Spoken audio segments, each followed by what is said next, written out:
জনগণ কিন্তু গণ অভ্যুত্থানের মাধ্যমে বা বিপ্লবের মাধ্যমে এই সরকারের উপরে ম্যান্ডেট দিয়েছে রাষ্ট্র সংস্কার করার, গণহত্যার বিচার করার এবং একটি অবাধ সুষ্ঠু নিরপেক্ষ নির্বাচন জাতিকে উপহার দেওয়ার।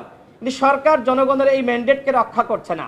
সরকার এখন আমাদের সাথে আলোচনা করছে, কিন্তু আমরাই তো এদেশের জনগণের পুরোপুরি প্রতিনিধিত্ব করি না।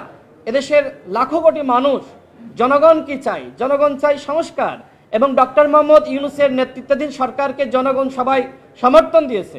সুতরাং সরকার যদি সিদ্ধান্ত নিতে ব্যর্থ হয় তাহলে এই সনদ কোনোভাবে বাস্তবায়িত হবে না। কারণ দলগুলো আমি চ্যালেঞ্জ করে বলতে পারি, যারা আলোচনা করছি তারা কোনোভাবেই ঐক্যমতে পৌঁছানো সম্ভবপর নয়। হ্যাঁ, আমরা হয়তো আংশিক ঐক্যমতে আসতে পারি, কিন্তু শতভাগ ঐক্যমতে কি আমরা আসতে পারবো? এই যে 6 মাস আলোচনা হলো, কোনো মীমাংসায় আসতে পারিনি। আবারও তৃতীয় দফায় সময় বাড়ানো হয়েছে। তার মানে আপনি কত সময় এভাবে বাড়াইতে থাকবেন?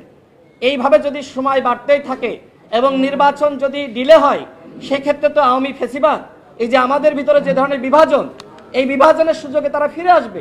সুতরাং আমরা সবার প্রতি আহ্বান রাখতে চাই, ছাড় দেওয়ার মানসিকতা অর্জন করেন। হ্যাঁ, আপনি বড় দল হতে পারেন, আপনি মাঝারি দল হতে পারেন, আপনি ছোট দল হতে পারেন, কিন্তু জনগণের স্বার্থে যদি আপনি ছাড় না দেন তাহলে এই জনগণ কিন্তু আপনাকে প্রত্যাখ্যান করবে। জনগণের যে আকাঙ্ক্ষা সেটি আপনাদেরকে বিবেচনা করার অনুরোধ জানাচ্ছে গণ অধিকার পরিষদ। সংস্কার, গণহত্যার বিচার, এই দুইটা বিষয়ে তরুণদের কিন্তু ঐক্যমত আছে। এবং তরুণরা এবং যারা রাজনৈতিক দলগুলো, আমার কাছে মনে হয়েছে যে সংস্কার চায় না এরকম কোনো দল নাই, কিন্তু এই সংস্কারের প্রক্রিয়া নিয়ে ভিন্নমত রয়েছে। এই ভিন্নমতকে ঐক্যমতে আনার দায়িত্ব সরকারের। সরকার সেই দায়িত্ব পালন করছে না। আমি মনে করি যদি নির্বাচন ডিলে হয়, সরকারের এই চোর পুলিশ খেলার মাধ্যমে ডিলে হবে। যদি সংস্কার বাধাগ্রস্ত হয়, সরকারের এই চোর পুলিশ খেলার মাধ্যমে বাধাগ্রস্ত হবে।